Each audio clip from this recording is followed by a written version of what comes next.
Noam, thank you so much for being with us this evening. Thank you for coming. You've invited us into your beautiful home here, and we got to meet your family, so thank you. It's actually very exciting. It's the first time in my house that I'm doing this kind of interview. Yeah. And it's nice because David was here, so I feel like maybe kind of part of him is definitely here with me. Yeah, and for those who may not know, who is David? Well, David is my boyfriend. His name is David Yair Shalom Newman. He's 26 years old. He came with me to the Nova Festival. We were traveling the world before that, and we were about to rent a house together to start our own life. David's supposed to be the father of my children, and I saw myself getting married with that guy. We traveled for 7 months, and we've been in really beautiful places. And when we came back from the trip, we wanted to go to the party, but it was pretty expensive. So I told David that I'm painting in those kind of parties, so I should offer myself as an artist there. And they were actually very excited to hear that I'm back to Israel. They thought I'm on the trip still. So they said, of course you're gonna come. So I told David, okay, we got ticket. You're coming with me. And this is how it all started. Okay, so you and David are looking to have a really fun time at the Nova Music Festival, and you're going to do some painting, which you love to do. Yeah. So tell me a little bit about that evening. I mean, you guys arrive and you're dancing and listening to music and so forth. Actually, I want to go back a little bit before we went to the party. I told David that I feel nauseous, that I don't feel good. I don't want to go to the party. I don't know why I felt really uncomfortable. And I was really nervous. And David thought, okay, maybe that's because we were on the trip for so long and he didn't paint for so long. So you got this. He told me, like, you got this. Don't worry. And I listened to him, and he come to pick me up from actually this house, my mom's house. And we went out pretty late. We got there at 2:30 at night. And when we got there, he helped me to put everything and organize the stand and put the paintings and the colors and the brushes.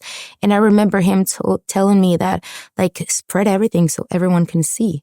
And I told him, no, I want everything next to me, because I felt like I need to take it all and to put it back in the car, or maybe someone's gonna steal something from me.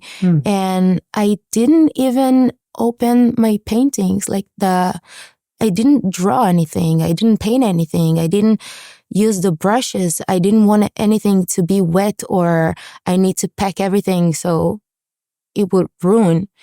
So I remember just feeling the same nauseous while I was there. And David was next to me for a little while.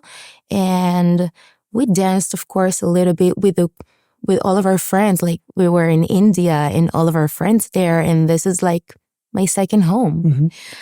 And we danced with our friends. And then I went back to the stand, and David was resting a little bit because he was also a little bit tired. And around 5:30, something like this, we went together to the big stage. And they opened the big stage, the main stage.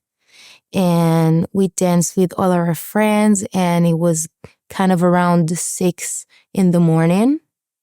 And I went back to the stand to take sunglasses. And I must say, this is the most beautiful hour of the party. You get to see everyone and the sun is coming out and everyone's faces is just had that big light from the sun, and you see all of the smiles and everyone's hug and dance together. And when on my way back to David, I told hi to one of my friends, and he told me, look up, they make fireworks for us.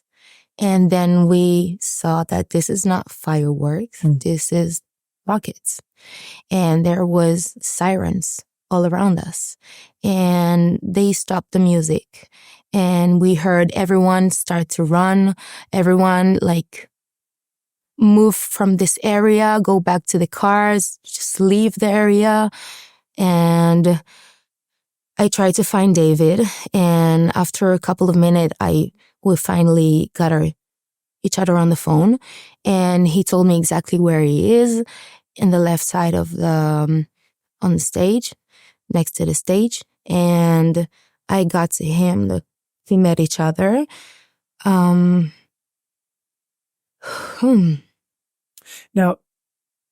you live in Israel all your life, and so I'm sure you've heard rocket sirens before. Yeah. Like most Israelis, unfortunately.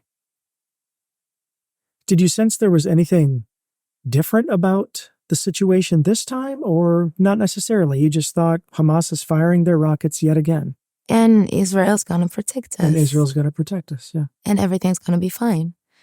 We told to our parents on the phone, everything is okay, don't worry. And David also in that mood of don't get panic is not good, and everything's gonna be okay. And he tried to relax, to make me calm. Yeah.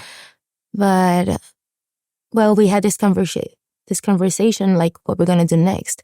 And we thought about maybe going to another party because, as you said, it's Israel. It's kind of normal. But I told him, okay, maybe let's go to the beach to relax. And we said, okay, we got everything to the car, and we put the car on the side because we saw there's this traffic on the way out. And David put something on the ground and gave me a bottle of water and told me everything's going to be okay. And I got this video of me on him, and I sang a song about fireworks. That was really ironic to the situation. And after a couple of minutes, well, we saw a guy from where the traffic was. He ran toward us.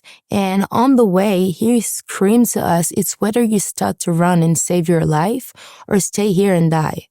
At that very moment, David just grabbed my hand. We did a U-turn and just ran. We didn't know where we were running. We were really everything was seconds. And we ran and we heard shooting on automatic on the background. And on the way, you can see people falling. People got shot and they fell. And I felt really my legs were really heavy. And I fell on my face, and David fell with me, and he told me how long you need to take, just breathe, relax, and then get up and we were on. Don't worry. Yeah. And I said to myself, okay, I'm not gonna give up, not on me, not on him. I'm gonna stand on my feet right now and we're gonna run. And this is what I did. I got up on my feet and David grabbed my hand and he helped me. And we got in between those two big trash container from the party. It was filled with trash from the party. Like what we might call a dumpster? Yeah, exactly. And we actually sat in between those trash containers for a couple, I don't really know how to say the exact time, but we were there for a while. And the purpose was hiding, or? We hide because we didn't realize what is happening right now, what is outside. And we saw smoke, fire, they blow up cars. So we saw the big smoke and we heard a lot of grenades. And a lot of noise from all around us, and we didn't really realize what happened. But as the time passed by, we realized that we're alone in the field, and we tried to hide to protect ourselves. Mm-hmm. And as the time passed by, we heard the sounds of the gunshot and RPGs, and like everything got really close, and I got really scared, and David was actually, he kind of took control. Mm-hmm. And he wanted to see what happened, and he wanted to help.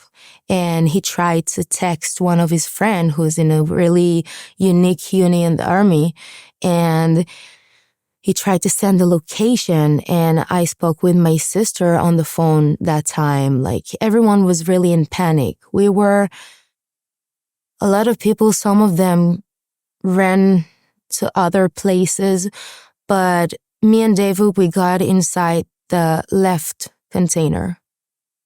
You got inside the dumpster. Yeah. Okay. In order to keep hiding and protect yourself. Exactly. And there was like this tiny open space so we can get inside. Mm-hmm. And we got inside, and we tried to hide there Mm-hmm. with a couple more people, and some of them in panic, like they're kids. I tried to relax them, to be with them. And David always in the interest, and tried to send the location and to give like a perspective of what happened at that time. And after a while that we keep hiding there, and there's a lot of phone that rings at a time, and a lot of plastic noise from the garbage. And after a while that we all kept our heads down, I prayed that someone will finally came to save us.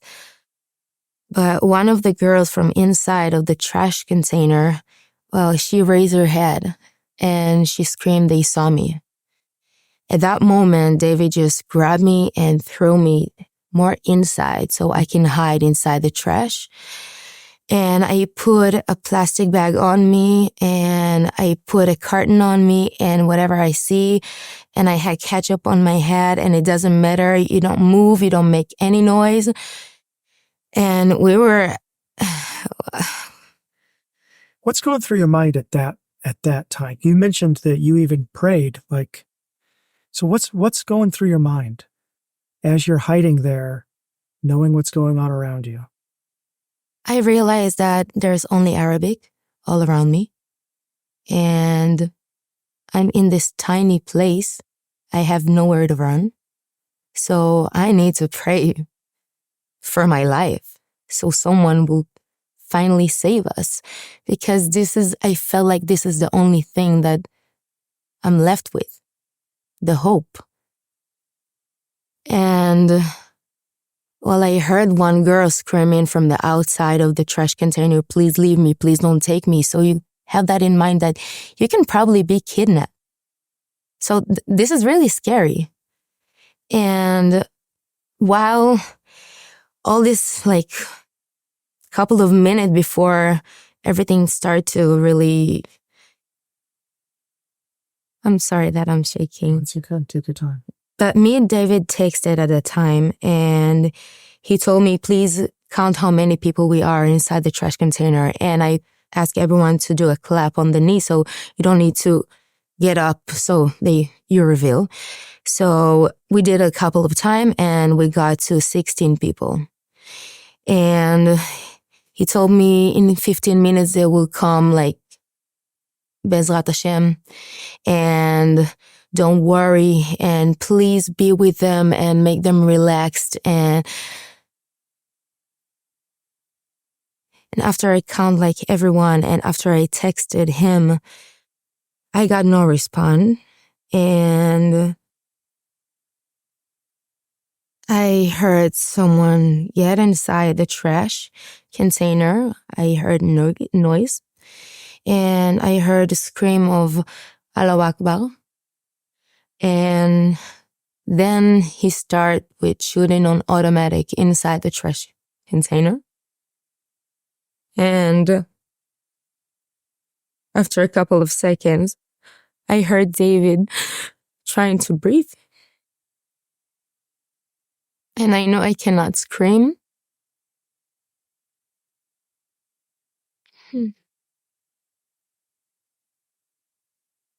I know I cannot scream. So I did like, and I tried to be really quiet. And I even squeezed more and I said, Shema Israel, Shema Israel, Shema Israel, Shema Israel, and I repeat in my head. And after a couple of seconds, I felt that I got shot in the left side of my hip. And I tried to put my hand on the open sore to try the bleed. And after a couple of seconds, there was quiet. He left the container. And there's not a lot of, but the one who survived started to scream because of the pain. And because when I finally raised my head, I tried to understand if David is alive or got murdered. And I recorded my sister that I got shot. And David got murdered. And one of the guy from the entrance, he did like they shot him directly in the chest. And that is no longer alive. And the girl that was next to me, she didn't move. And the guy there, with his head down and a lot of blood, and most of the people from the back of the trash container,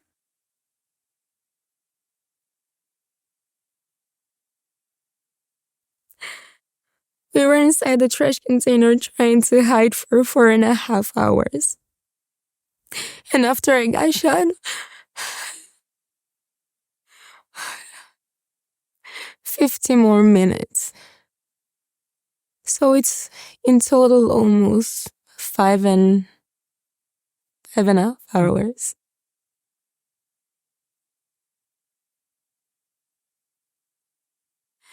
And we went out only 4 from the 60.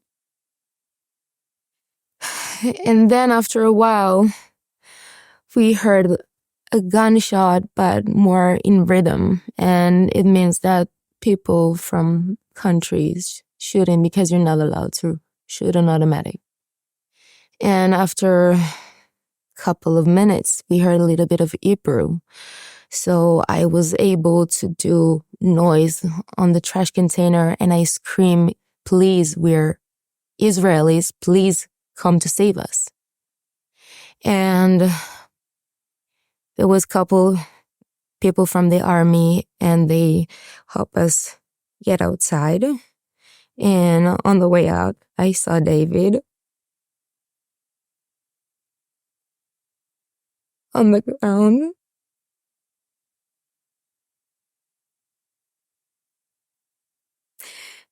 And I must say that when I met David, I told him, you're an angel. And even then, he had his halo on top of him and a little bit of blood that was like a wing. And his blonde hair shined from the sun.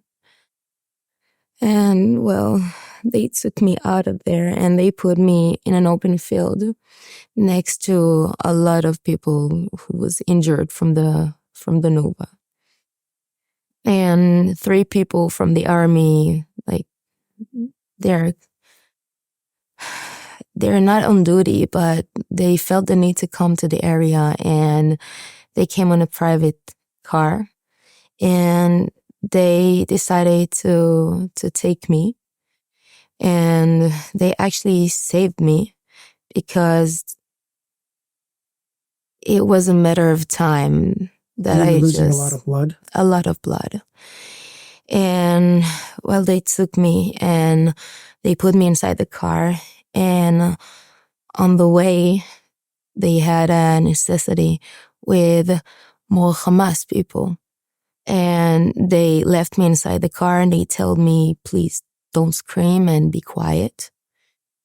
And they had people from the army who was also like, they getting together. They were together and they took them down, like they succeed. And they got back to the car and they prayed to find someone who can take care of me so they can go back and rescue more people. Mm-hmm.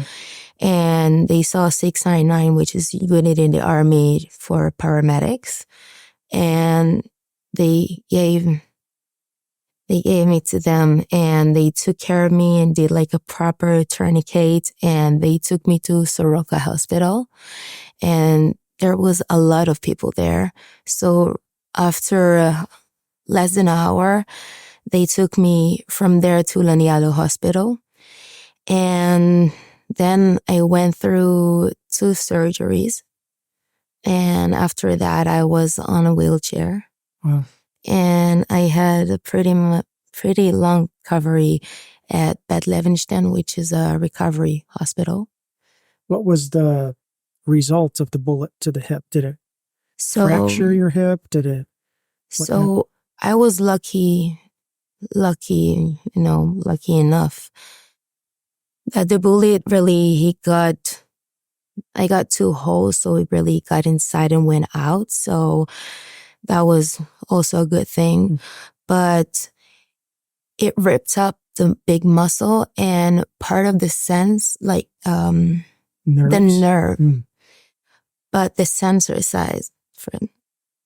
Like, so I have a lot of pain, a lot of electricity. And whenever I move, sometimes I don't feel part of the legs.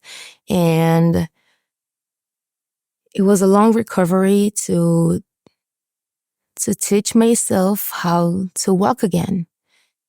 And I have this always in my mind. And David is here in my heart, and he never leave me.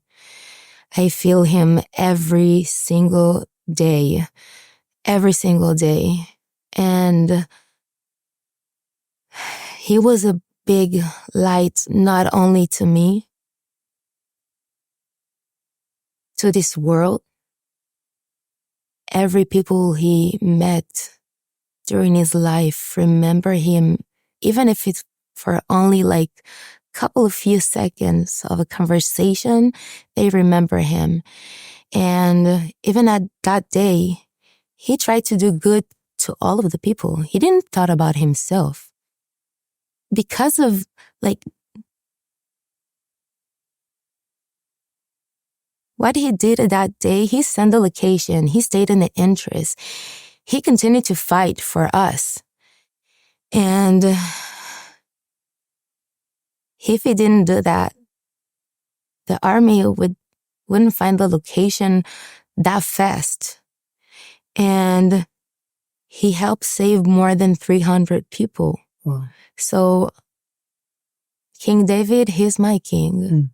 And he's my hero. And the light that he gave me to my life, not only on the 7th of October,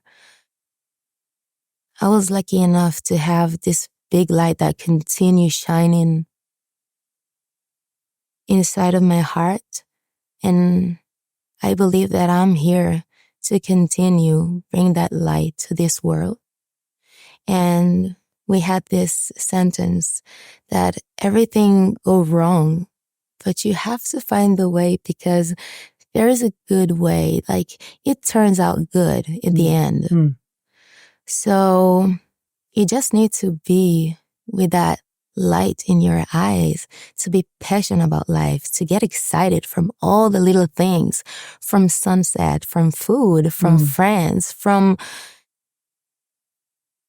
Is that a perspective that you had before October 7th and the loss of David and the injury that you experienced, or since having this very difficult situation, have you come to appreciate those things? When I started to date David, I told him that I love the little things in life. This is what matters. The communicate between couple, the love, the little things, the coffee in the morning. Mm-hmm. I think I had this little thing.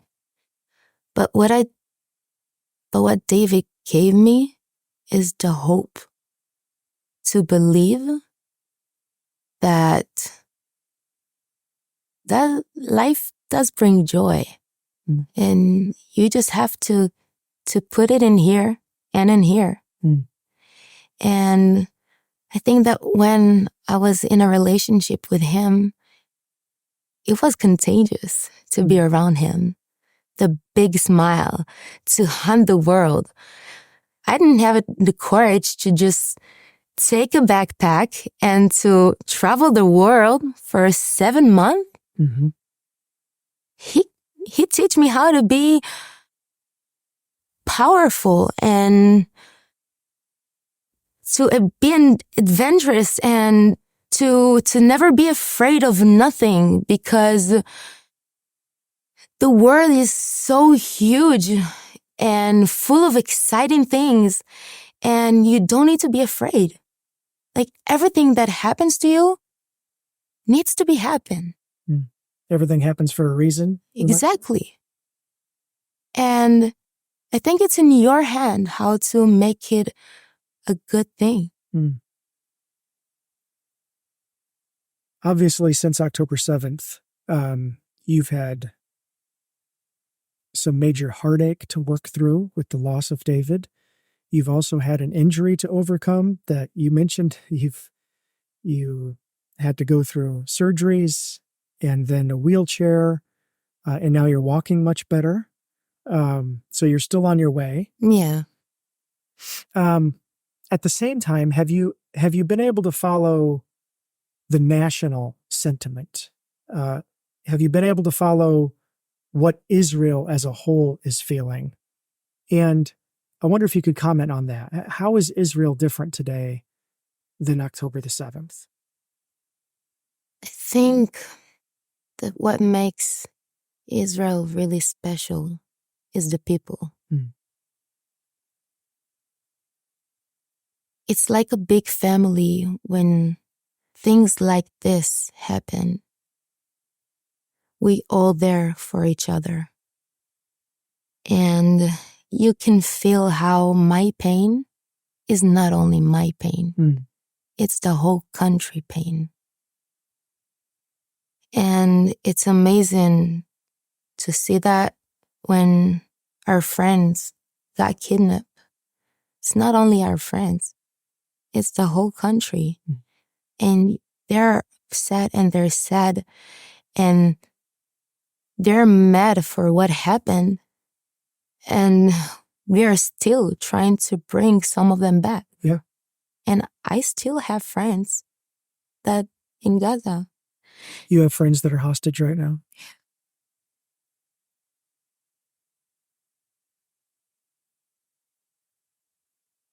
One of the things that, as we're traveling the country, talking to Israelis and hearing their stories, we've heard from many people now that they're not feeling much support from the rest of the world.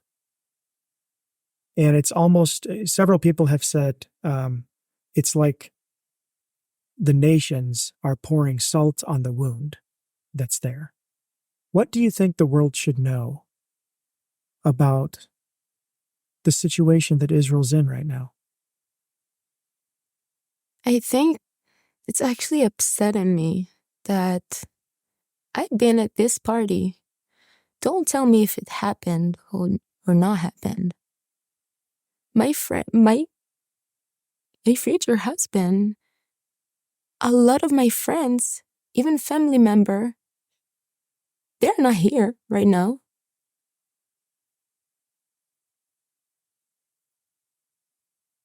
And to see that some of the people all around the world is going against that. Try to listen for a second. I have videos from that day. How can you deny that? And more upsetting, back in our history, there was the Holocaust. How can something this big, this antisemitism, how can it happen again? It's not the same thing. Okay, but I felt like I need to fight for my life. Nobody never teach you to fight for your life. Maybe your mother, she told you maybe fight for your life in the university or to be most successful or to have a good life, but not literally on your life. To see my friend get murdered, to be in a dumpster next to dead bodies, to do a tourniquet to myself. Did you ever think of getting shot from Kalashnikov?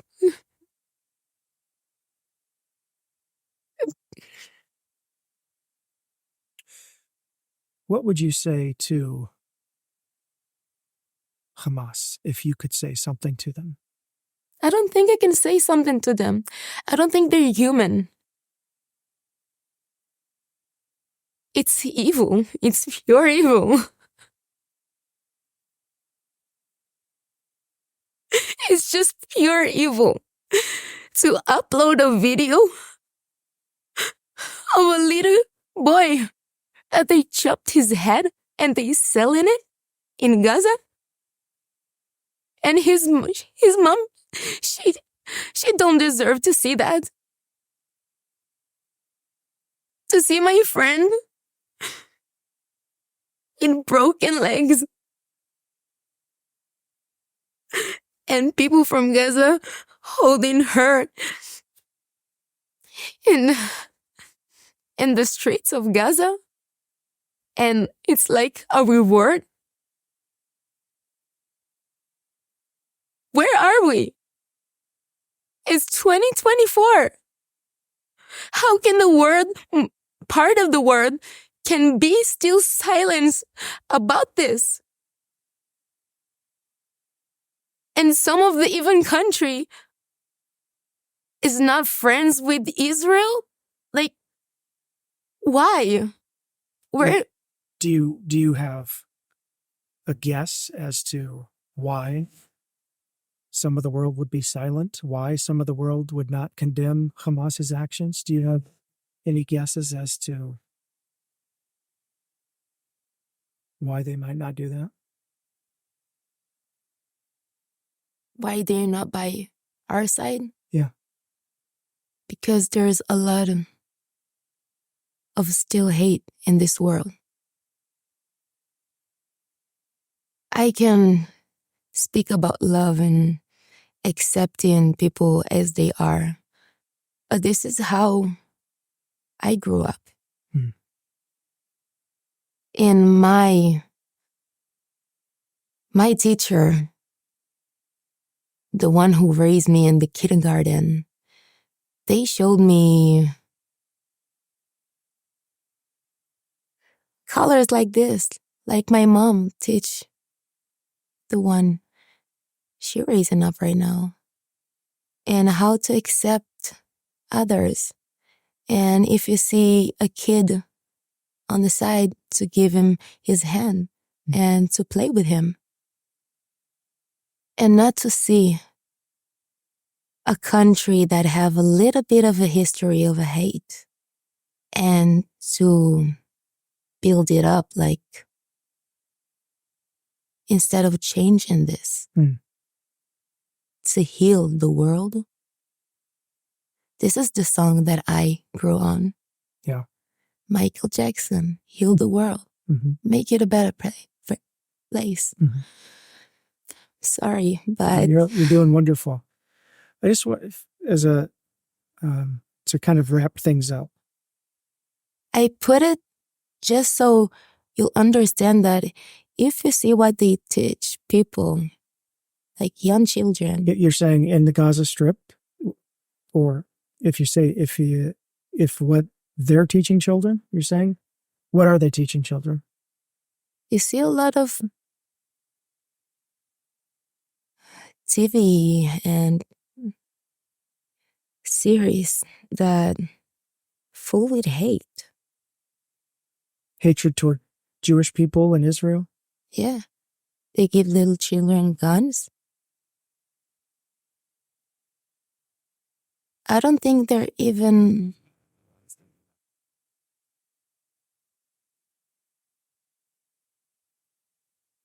Yeah. Earlier, you had mentioned something to us. Yeah, go ahead. You can take a drink. You mentioned that, when it felt like your life was on the line, you were saying the Shema and praying out to God, which I think hopefully any human would do. How has your pursuit of God been affected since that day? Well, David came from a really religious family. His father is a rabbi, and he lived in Tzfat. And David is originally from Jerusalem. He lived really next to the Kotel. A beautiful place. And he taught me how to... There's a song, actually. And while we travel, we always in Bet Chabad. Mm-hmm. And we always sang a song that speak about good, like do good in this world. Mm-hmm. And think good and say good things. And never say bad things about people. And always try to help others. And I really got connected from that, because I feel it's just a religion of beauty, to accept in everyone. You can want to do Aliyah, and you're more than welcome. Nobody will say never no to you, as long as you're willing to be with us. And when you come to Israel, we all welcome you in really wide hug. And